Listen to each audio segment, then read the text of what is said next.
Made her mark in the business with roles on hit shows like Northern Exposure and Strong Medicine. Now Janine Turner is getting ready to make her mark in the publishing world as well, and we are very happy to have her here with us again. Welcome back. Good morning. Congratulations. I mean, this is quite an accomplishment for you to write. I mean, not only a book, but a book chock full of a lot of really good stories. Thank you. Yes, it was the hardest thing I've ever done. Really? Why? Well, it's research. It's a whole other sort of forum. It was the most difficult project I've ever done, but it's also the most worthwhile. And I'm sure the most gratifying. Now, yes. the title is called Holding Your Head High. What, or Holding Her Head Up High, I'm sorry. Yeah, what was the reason behind the title? Well, you know, I decided to write this book about single mothers because the statistics in 2003 U.S. Census Bureau said 43% of mothers then were single mothers. And that statistic now is more like 46%. So that's a lot of women. And as I researched, I realized that, hey, wait a minute, we think single mothers just kind of women choose it. It's this modern day thing. Really, it's not. Our foremothers have been doing it for centuries and centuries and centuries. And it can mean widowed or abandoned or divorced or by choice. You know, all kinds. The definition of single mother is so broad. And as I was researching, my publisher and I was like, wait a minute, this is a really cool idea. We think we're alone, but these women did it before us through terrible, terrible times. No antibiotics and no communication. Well, then you got wars and who knows when that. Wow, that's really fascinating. So you yourself are a single mom. Obviously, you have a 10-year-old. I do. So boy or girl? Little girl. So how does she? What does she think of the book? You know, does she know?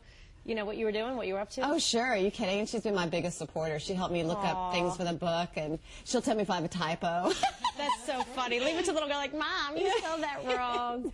Well, and also the thing that I found really interesting is you didn't like write this in like this beautiful, you know, room with a view of the ocean. Like you chose like quite a not picturesque location to write. Yes, well, my daughter was going to school in Dallas, and I was living in Fort Worth at the time.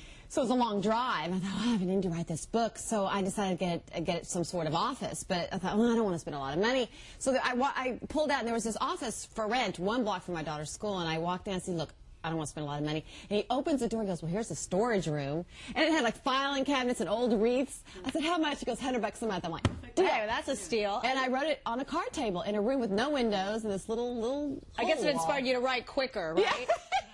Well, I tell you what, these women came to life in that room. Yeah, I thought they came out and sat on the chair. Wow, that's amazing. Now, also, I mean, Northern Exposure, I mean, first of all, I can't believe that it's as long ago as it was because it's still, like, so fresh. That show was such a phenomenon. What do you think it was about that show that was, like, you know, still resonates with people? I think that it was so intelligent. It was witty, charming, mystical. You wanted to be there. It felt good. And the scripts were just so well written.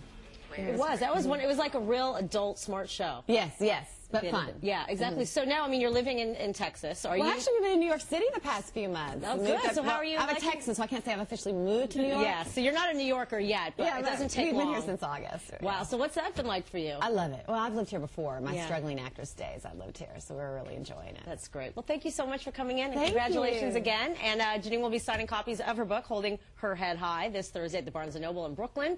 For details, go to cw11.com/morning news. And coming up tomorrow from the new play Parlor Song, Emily Mortimer will be here live. What's the most surprising thing that you found doing research on single mothers, out of curiosity? How much there are foremothers that, even though they were historical, how much they're the same. Yeah. They're just like the struggle is still the same. Yes, the passions are the same. Love, fear, hope. And supporting our children. Yes. Thank you very much. Up next on the CW11 Morning News, save on those